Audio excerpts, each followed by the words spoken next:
توحید کو جاننے کی کوشش کی. ابھی فلسطین کا آپ نے واقعہ سنا, چھوٹا سا بچہ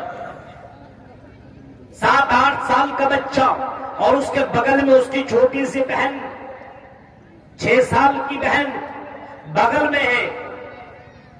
اور جب بمباری ہوئی فلسطین کے اندر, جب اسرائیلیوں نے, وہاں کے لوگوں نے جب فلسطین کے اوپر حملہ کیا تو اسی حملے کے اندر اس کی بہن بھی زخمی ہو گئی. ذرا دنگامہ کے لوگوں توحید کو ذرا دیکھو, توحید کی اہمیت کو فلسطین کے بچوں نے کتنا سمجھا, وہاں کے لوگوں نے توحید کی اہمیت کو کس طریقے سے جانا. اس کی بہن زخمی ہے, سانسیں چل رہی ہے, آخری سانس لے رہی ہے, اب نہ تب اس کے روح نکلنے والی ہے. اس کا بھائی 8-9 سال کا بھائی بغل میں بیٹھا ہوا ہے اور اپنی بہن کو دیکھ رہا ہے, سسکتی بھی جا رہی ہے, روح نکلنے کو تیار ہے, لیکن بھائی ایسے وقت میں اپنی بہن کو یہ نہیں کہہ رہا ہے اور میری بہن رونے کی ضرورت نہیں, گھبرانے کی ضرورت نہیں, اور یہ وہ کرنے کی ضرورت نہیں. لاسٹ میں آخر سمے وہ 8-9 سال کا بھائی اپنی بہن سے کہتا ہے, اور میری بہن اپنی زبان سے پڑھو, اشہد ان لا الہ الا اللہ واشہد ان محمد رسول اللہ. اے میری بہن اپنی زبان سے لا الہ الا اللہ پڑھ لو, اور اسی کے اوپر اگر تمہاری موت ہو گئی, اے میری بہن تو جنت کے اندر داخل ہوگی, کیونکہ اللہ کے نبی کا یہی جملہ ہے, من کان آخر کلامہ لا الہ الا اللہ دخل الجنہ. جس کی زبان سے لا الہ الا اللہ آخری میں نکلا وہ آدمی ایک نہ ایک دن جنت کے اندر داخل ہوگا. ایک چھوٹا سا بچہ لا الہ الا اللہ پڑھا رہا ہے, 8-9 سال کا بچہ, اس کو معلوم ہے توحید کی اہمیت, لا الہ الا اللہ کی اہمیت. اے میری بہن آپ کو گھبرانے کی ضرورت نہیں, لا الہ الا اللہ پڑھتی رہو.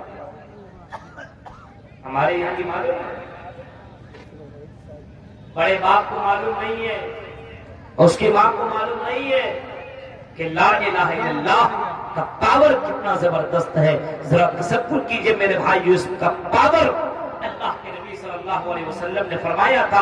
امام احمد بن حنبل نے اپنے مسند کے اندر اس واقعے کو نقل کیا ہے کہ قیامت کا دن ہوگا, میدان محشر کا وہ زبردست محفل سجی ہوئی ہوگی, سارے لوگ موجود ہوں گے. اللہ تعالیٰ ایسے دوران میں ایک آدمی کو بلائے گا اور اس سے پوچھے گا ادھر رہو. وہ آدمی آئے گا اور اس سے اللہ تعالیٰ کہے گا تم ذرا بتاؤ, تم اپنی نیکیوں کو بتاؤ. وہ نیکیاں دکھا نہیں پائے گا, برائیوں کو اللہ تعالیٰ اس کی برائیوں کو لائے گا, اور ایک ایک رجسٹر اتنے بڑے بڑے ہوں گے, جہاں تک اس کی نگاہ پہنچے گی وہاں تک اس کے گناہ لکھے ہوئے ہوں گے. اتنا بڑا بڑا رجسٹر ہوگا, یعنی اتنے بڑے بڑے رجسٹر کے اندر اس کے گناہ درج ہوں گے, لکھے ہوئے ہوں گے. اللہ تعالیٰ اس کے گناہوں کے رجسٹر کو لانے کا فرشتے کو حکم دے گا. 1 نہیں 2 نہیں 3 نہیں 4 نہیں 5 نہیں 6 نہیں, بلکہ 99 رجسٹر کو لایا جائے گا, اور 99 رجسٹر کو لانے کے بعد ترازو کے ایک پلے پر رکھ دیا جائے گا, اور اللہ تعالیٰ فرمائے گا اے میرے بندے ذرا یہ بتاؤ کیا ہمارے فرشتے نے تمہارے پر تو ظلم نہیں کیا ہے؟ کہیں ایسا تو نہیں کہ تم نے اتنا گناہ نہیں کیا اور میرے فرشتے نے لکھ دیا ہے؟ ایسا تو نہیں ہے. فرشتہ کہے گا نہیں, وہ بندہ کہے گا نہیں اللہ یہ گناہ جو لکھا ہوا یہ واقعی میں نے کیا ہے. اللہ کہے گا تمہارے پاس کوئی نیکی ہے؟ وہ جواب دے گا اتنا تمام گناہوں کے سامنے ایک آدھ وہ نیکی کس کام کی, اگر ہوگی بھی تو کوئی پتہ نہیں ہے, لیکن میرے پاس کوئی خاص نیکی نہیں ہے. تو اللہ رب العالمین ایک بطاقہ کارڈ نکالے گا اور اس کے اندر لا الہ الا اللہ لکھا ہوا ہوگا, اشہد ان لا الہ الا اللہ لکھا ہوا ہوگا, اور اس کارڈ کو ترازو کے دوسرے پلے میں جیسے اللہ تعالیٰ ڈالنے کا رکھنے کا حکم دے گا ویسی ہی یہ 99 رجسٹر والا پلہ اچانک اوپر اٹھ جائے گا اور لا الہ الا اللہ کا پلہ جھک جائے گا, یعنی لا الہ الا اللہ کا یہ پلہ بھاری پڑ جائے گا. اور وہ 99 رجسٹر جس کے اندر گناہ لکھے ہوئے ہوں گے وہ ہلکے ہو جائیں گے۔ اللہ کہے گا میرے بندے یہ توحید کا پاور ہے، یہ لا الہ الا اللہ جو تم نے اپنی زندگی میں اقرار کیا تھا اور اسی کے پر تم جمے رہے، تم نے شرک نہیں کیا، تم نے اللہ کو چھوڑ کر کے تم نے کسی کی عبادت نہیں کی، جب بھی تم نے عبادت کی اللہ کے سامنے تم نے سر جھکایا، اللہ ہی سے تم نے مانگا، توحید کو تم نے جانا اور توحید کے اوپر تم جمے رہے اور اسی کے اوپر تمہاری موت ہوئی۔ یہ توحید کا پاور ہے، تمام گناہ ہلکے پڑ گئے اور یہ لا الہ الا اللہ یہ بھاری پڑ گیا، اور فرشتوں سے حکم دے گا اے میرے فرشتوں اس بندے کو اٹھاؤ اور جنت کے اندر داخل کر دو۔ یہ ذرا دیکھیے آپ کہ فلسطین کا بچہ جانتا ہے لا الہ الا اللہ کی اہمیت، ہمارے یہاں کا بچہ جانتا ہے؟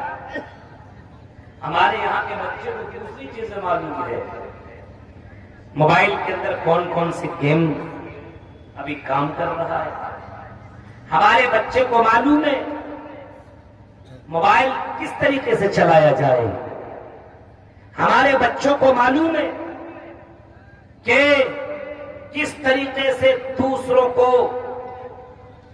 چونا لگایا جائے، کس طریقے سے ڈکیتی کی جائے، چوری کی جائے، کس طریقے سے بےایمانی کی جائے اور کس طریقے سے غلط کام کیا جائے، یہ ہمارے بچوں کو معلوم ہے۔ توحید کی اہمیت ہمارے بچوں کو پتہ نہیں۔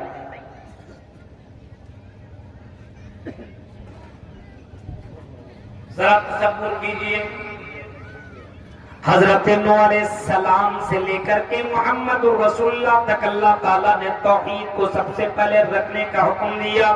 محمد رسول اللہ جب مدینہ کی دھرتی کے اوپر راہ پائے اور مدینہ کی سرزمین کے اوپر آپ نے اپنا قدم رکھا تو محمد رسول اللہ کی نظر مکہ والوں کے اوپر پڑی۔ مکہ والوں کو جب آپ نے اپنی نظر سے دیکھا اور جب آپ نے پایا کہ یہ مکہ والا ایک نہیں، دو نہیں، تین نہیں، 360 مورتیوں کی عبادت کرتا ہے، میرے پیارے ساتھیوں اس وقت اللہ تعالیٰ نے اس نبی کو کہنے کا حکم دیا تھا اے نبی اپنی زبان سے اقرار کرو اور ان تمام لوگوں سے کہو کہ لوگوں کہہ دو قولوا لا الہ الا اللہ تفلحوا، اے مکہ والے، اے عرب و عجم کے لوگوں لا الہ الا اللہ کہہ دو، تم عرب اور عجم کے مالک بن جاؤ گے، تفلحوا تم کامیاب ہو جاؤ گے۔ اپنی زبان سے لا الہ الا اللہ پڑھ دو، یعنی ایک اللہ کی عبادت کرو، اور یہ جتنے بھی مورتیاں ہیں، جتنے بھی معبودان باطل ہیں، ان تمام معبودان باطل کی عبادت کرنا چھوڑو۔ اتکروگت پرائے جنیش ہو گھر گھر میں دھارمت پرائے سکوائن بھگوانو ترشیتی کتستوشم بلگرام سوت سیو جو جاتے ویوجتا منگل چارا بہولا پاپیتا ویوجتا۔ وہ نبی وہ رشی منی جو محمد صلی اللہ علیہ وسلم کا نام کا ہوگا، جو حضرت عبداللہ کے بیٹے ہوں گے اور آمنہ کے لال ہوں گے، سومتی پراترواپیم جو سومتی کے پیٹ سے جنم لیں گے، وہ محمد جب اس دھرتی کے اوپر آئیں گے تو لوگوں کو توحید کی طرف دعوت دیں گے، لوگوں کو شرک سے منع کریں گے۔ اللہ کی جیونی کو دیکھیے، آپ نے مکہ میں بھی یہی کام کیا اور مدینہ کی دھرتی کے اوپر بھی آپ نے یہی کام کیا، لوگوں کو توحید کی طرف بلاتے رہے اور لوگوں کو شرک سے منع کرتے رہے۔ آج ہمارے یہاں توحید کی اہمیت نہیں ہے، شرک میں لوگ مبتلا ہے لیکن کوئی پرابلم نہیں۔ آج ہماری توحید کمی ہے توحید کے اندر، اس وجہ سے ہماری مسجدیں ویران پڑی ہوئی۔ ہم اس مسجد کو نہیں بچا پا رہے ہیں، اپنی مسجد کو، تو مسجد اقصی کے لیے کیا دعا کریں گے؟ مسجد اقصی کے لیے کون سی قربانی پیش کریں گے جب ہم اپنے بغل اپنے گاؤں کی مسجد کا ہم خیال نہیں رکھ سکتے ہیں؟ میرے بھائیوں، ہماری توحید اتنی کمزور کہ ہم اپنی مسجد کو آباد نہیں کر پا رہے ہیں۔ کتنے لوگ ہیں جو اپنے یہاں کی مسجدوں کو آباد کرتے بتائیے؟ یہ پوری رات سننے والے تقریر، جلسے کے اندر شرکت کرنے والے تقریر کو اتنی توفیق نہیں ہوتی ہے کہ چلو فجر کی 2 رکعت نماز پڑھ کے ہم سوئیں گے، کیونکہ میرے بھائیوں توحید کی کمی اپنے یہاں موجود ہے۔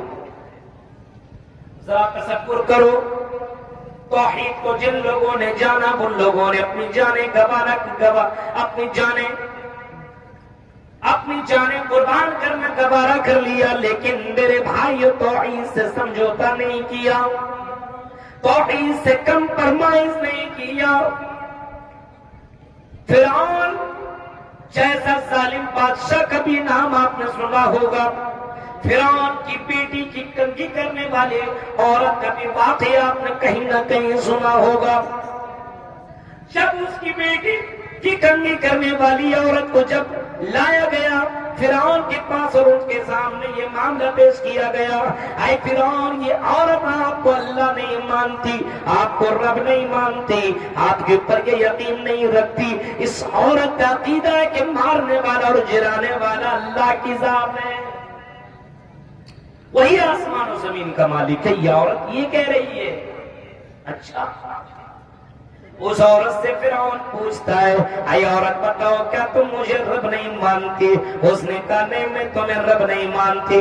اس عورت سے پھر فرعون سوال کرتا ہے، کیا تم مجھے اپنا مالک نہیں مانتی ہو؟ کیا مجھے عزت و ذلت کا مالک نہیں مان رہی ہو؟ کیا تم مجھے روزی روٹی کا مالک نہیں سمجھتی ہو؟ کیا تم میرے سامنے سجدہ نہیں کرتی ہو؟ اس نے کہا کہ نہیں۔ اے فرعون میں تجھے رب کیسے مان سکتی ہوں؟ تو میرا رب ہے ہی نہیں، رب السماوات والارض، تو آسمان و زمین کا رب ہے، وہی میرا رب ہے، تو آسمان و زمین کا رب نہیں۔ جب فرعون نے یہ جملے سنے تو فرعون نے اس عورت کو دھمکی دی، وارننگ دی کہ اگر تم میری عبادت نہیں کرو گے، مجھے رب نہیں مانو گے تو ہم تمہیں جلا دیں گے، ہم تمہیں کھولتا ہوا تیل کے اندر ڈال دیں گے، ہم تمہارے بچے کو بھی جلا دیں گے۔ اس عورت نے کہا جو بھی کرنا کرنا، ہم اپنی بات سے پیچھے نہیں رہ سکتے۔ ان کے بچوں کو لایا گیا، فرعون کے سامنے ان کے بچوں کو لایا گیا، عورت بھی وہاں موجود ہے۔ اب تیل کو کھولایا گیا، گرم کیا گیا۔ جب تیل کھولنے لگا، ابلنے لگا، تو فرعون نے کہا کہ اس عورت کے بچے کو پکڑو اور اس تیل کے اندر ڈال دو۔ ایک بچہ کو پکڑا گیا اور تیل کے اندر ڈال دیا گیا۔ عورت دیکھ کر ظاہر سی بات ہے، آپ کا بیٹا کو تیل کے اندر ڈالے گا، بتائیے آپ برداشت کر پائیں گے؟ آپ کے بیٹے کو آگ کے اندر ڈالا جائے گا، آپ برداشت کر سکیں گے؟ آپ ساری شرطیں ماننے کو تیار ہو جائیں گے۔ اس عورت کے سامنے ایک بچے کو ڈال دیا گیا۔ اے عورت، اب بھی تو اللہ کا انکار کر اور میرا اقرار کر۔ اس عورت نے کہا کہ نہیں۔ دوسرے کو فرعون نے پکڑا اور دوسرے کو ڈلوایا، تیسرے کو، چوتھے کو، پانچویں کو، چھٹے کو، یہاں تک کہ اس عورت کے گودی میں ایک بچہ تھا اور وہ بچہ دودھ پینے والا بچہ تھا۔ فرعون کا لشکر آگے بڑھا اور اس عورت کے پستان سے اس بچے کو چھیننے لگا اور پیچھے ہٹنے لگی، جھجکنے لگی۔ ارے فرعون، ہمارے 6-7 بچے کو تم نے ڈال دیا ہے اور ہمارے سامنے میرے بچے کو تم نے مار ڈالا ہے۔ اے فرعون، اس بچے کو تو چھوڑ دو، یہ بچہ دودھ پیتا ہوا بچہ، اس نے کون سا جرم کیا ہے؟ اے فرعون، اس کو تو چھوڑ دو۔ فرعون کہتا ہے کہ نہیں، تم مجھے اپنا رب مانو تب چھوڑ دوں گا۔ اس عورت نے کہا کہ یہ ہو ہی نہیں سکتا ہے، لیکن ظاہر سی بات ہے ایک عورت اپنے بچے سے کتنی محبت کرتی ہے، ہمیں اور آپ کو معلوم ہے کہ ہماری ماں ہم سے کتنی محبت کرتی ہے۔ ابھی بھی ٹھنڈی لگتی ہے تو ماں پہلے آتی ہے، بیٹا یہ گرم کپڑا پہن لو، وہاں جا رہے ہو نا گرم کپڑا پہن کر کے جانا، یہ جوتا پہن لو، یہ موزہ پہن لو۔ ماں کو اتنا خیال ہے کہ میرا بیٹا گھر سے نکلے گا اگر کپڑا پہن کر کے نہیں تو میرے بچے کو ٹھنڈی لگ جائے گی، میرا بچہ پریشان ہو جائے گا، تکلیف ہوگی۔ ماں کو اس بات کا احساس ہوتا ہے۔ فرعون نے اس بچے کو چھیننے کی کوشش کی، وہ عورت گھبرانے لگی۔ اسی دوران اللہ نے اس بچے کو قوت گویائی دے دی، بولنے کی طاقت دے دی۔ وہ بچہ بول پڑتا ہے میری ماں آپ کو گھبرانے کی اور آپ کو جھجکنے کی ضرورت نہیں ہے، یا اماں ابتہمی، اے میری ماں آپ کو گھبرانے کی ضرورت نہیں ہے، ان عذاب الدنیا اہون من عذاب الاخرہ، اے میری ماں دنیا کا عذاب آخرت کے مقابلے میں کچھ بھی نہیں ہے، یہ دنیا کی آگ ہے، جہنم کی آگ کے سامنے یہ کچھ بھی نہیں ہے، ڈال لینے دو اس فرعون کو۔ اے میری ماں آپ کو اپنے ایمان سے سمجھوتا کرنے کی ضرورت نہیں، یہ سننا تھا۔ اس عورت نے اپنے بچے کو لے کر کے اسی آگ کے اوپر یا اسی کھولتے ہوئے تیل کے اوپر کود جاتی ہے، جان دینا گوارا کر لیتی ہے، لیکن توحید کے ساتھ کمپرومائز نہیں۔ آج ہمارے چند پیسوں میں اپنا ایمان بیچنے والے لوگ ہوتے ہیں، تعویذ لے لو، طبیعت ٹھیک نہیں ہے نا ٹھیک ہو جائے گی، تعویذ لے لو، اپنی دکان میں یہ لگا لو تو تمہاری دکان میں برکت ہو جائے گی، یہ لے لیا۔ ہمارے یہاں توحید کی کمی ہے، ہمارے یہاں شرک نے جنم لے لیا، اتنے جلسے ہونے کے باوجود عقائد کے اندر گڑبڑی ہے۔ میرے بھائیوں اپنے عقیدے کو درست کرنے کی ضرورت۔ سمیہ کا بھی واقعہ سنا ہوگا، اور یہ بہت پہلے سے ہم اور آپ سنتے چلے آ رہے ہیں کہ حضرت سمیہ کے ساتھ ابو جہل نے جو معاملہ کیا تھا، واقعی ہم اور آپ تو سنتے ہیں، لیکن کبھی کبھی آپ اس کی گہرائی میں جائیں تو آپ کو یہ احساس ہوگا کہ ہمارا ایمان تو بہت ہی کمزور ہے، بہت ہی کمزور ہے۔ سمیہ کو ابو جہل نے پکڑا اور اس کے سامنے اس کا بیٹا، جوان بیٹا موجود ہے، اس کو بھی باندھا ہوا ہے، اس کا شوہر بھی موجود ہے، اس کو بھی باندھ رکھا ہے۔ ابو جہل کہتا ہے اے سمیہ تم لا الہ الا اللہ کا انکار کر، اے سمیہ تو لا الہ الا اللہ کا انکار کر دو، تم ہماری بات مان لو، ہم تمہیں چھوڑ دیں گے، ہم تمہارے بیٹے کو اور تمہارے شوہر کو بھی چھوڑ دیں گے۔ سمیہ عورت ہے لیکن دل کتنا مضبوط ہے، ایمان کتنا مضبوط ہے۔ آج دیکھیے بیٹا سامنے تڑپ رہا ہے، شوہر سامنے تڑپ رہا ہے، لیکن عورت کہتی کہ نہیں، آئی ابو جہل ہم اپنے ایمان کے ساتھ سمجھوتا نہیں کر سکتے، ہم اپنی توحید کے ساتھ کمپرومائز نہیں کر سکتے ہیں۔ ابو جہل نے کہا سمیہ تمہیں معلوم ہے تمہارے ساتھ کیا ہو سکتا ہے؟ کہا اے ابو جہل جو کرنا ہے کر لے، لیکن میں تمہاری بات کی آنے والی نہیں۔ ابو جہل نے کہا اے سمیہ تو بات نہیں مان رہی ہے، کہا نہیں مان سکتی ہوں۔ ابو جہل نے آرڈر دیا اپنے آدمی کو کہ سمیہ کے کپڑے کو اس کے بدن سے الگ کر دیا جائے۔ ایک عورت کی عزت جو ہوتی ہے وہ سب سے اہم اس کے لیے ہوتی ہے۔ عورتیں اتنی شرم و حیا والی ہوا کرتی ہے کہ اپنا جسم دکھانا گوارا نہیں کرتی، اور ایک ایمان والی کو حیا والی ہوتی ہے، وہ اپنے جسم کو چھپا کر کے رکھتی ہے۔ لیکن سمیہ کی اس حالت کو دیکھیے، ابو جہل نے جیسے حکم دیا ایک آدمی آگے بڑھا اور سمیہ کے کپڑے کو الگ کرتا گیا، سمیہ کو ننگا کر دیا گیا۔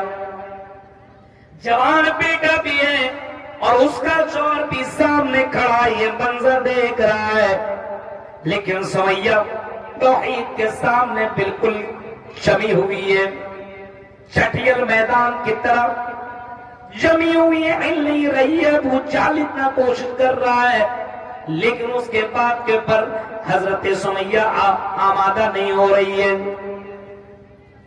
ابو جہل نے کہا کہ اب بھی اگر نہیں مانو گی تو جانتی ہو تمہیں 2 پارٹ میں چیر دیا جائے گا۔ ایک عورت کو ننگا کیا جائے اور اس کے پیر کو 2 طرف باندھ دیا جائے اور اس کو چیر دیا جائے۔ ہم اور آپ سوچ سکتے ہیں میرے بھائیو کتنا دردناک منظر ہوگا، کتنا خطرناک منظر ہوگا، ایمان ان کا کتنا مضبوط ہوگا۔ آج ہم اور آپ کو چند منٹ کے لیے نہیں رہ پاتے ہیں، جمعے کے دن اگر امام صاحب 1 بجے کے بعد اگر خطبہ دینا چالو کرے، امام صاحب 1 منٹ برداشت نہیں کرتا، اور وہ آدمی جو 1:15 بجے آتا ہو، وہ امام کے سامنے ایک آدمی ایک جگہ پہ امام کو اس طریقے سے سمجھا رہا تھا، خطبہ کب سن رہا تھا، ایسے سے دکھا رہا تھا، امام صاحب ایسے گھڑی دیکھ 1-2 منٹ